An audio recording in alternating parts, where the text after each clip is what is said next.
अस्सलामुअलैकुम दोस्तों। सिंध जो बहितरीन ऐं नाले वारो मशहूर अदाकार ज़ुल्फ़कार बुर्दी मूंखे मारे चुको आहे। हींअर हू थाणे ते जीअं काबू आहे, हुनजो कमु उते ई तमामु घटि। अदाकार ज़ुल्फ़कार बुर्दी केरु ऐं किथां जो आहे? अदाकार ज़ुल्फ़कार बुर्दी जी वीडियो आख़िर कंहिं वायरल कई? छा हक़ीक़त में अदाकार ज़ुल्फ़कार बुर्दी अदाकाराउनि खे पंहिंजे ओताक़ ते घुराए ऐं उन्हनि सां के ग़लति हरकतूं कंदो आहे?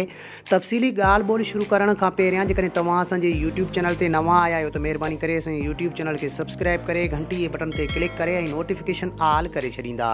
हलूं था पंहिंजे मेन टॉपिक तरफ़। त सिंध जो बहितरीन ऐं नाले वारो मशहूरु अदाकार ज़ुल्फ़कार बुर्दी 1 मार्च 1972 ईस्वी धारे ॻोठ मोहम्मद मिठल बुर्दी में पैदा थियो।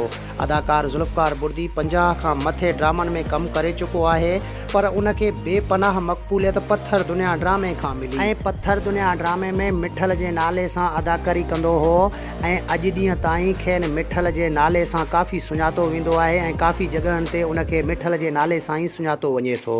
ऐं उन खां पोइ तकरार ड्रामे में बि काफ़ी शोहरत हासिलु कई अदाकार ज़ुल्फ़कार बुर्दी। अदाकार ज़ुल्फ़कार बुर्दी जी का बि नाज़ेबा वीडियो ऐं तस्वीर कान वायरल थी आहे, सिर्फ़ु सोशल मीडिया ते कूड़ियूं ख़बरूं वायरल आहिनि। ज़ुल्फ़कार बुर्दी हिकु बहितरीनु आर्टिस्ट आहे ऐं बहितरीनु तबियत जो मालिक आहे। जेकॾहिं वीडियो पसंदि अचे त असांजे यूट्यूब चैनल खे सब्सक्राइब करे घंटी जे बटन ते क्लिक करे ऐं नोटिफिकेशन ऑल करे छॾींदा। मिलंदासीं कंहिं नए वीडियो में। तेसिताईं अल्लाह हाफ़िज़।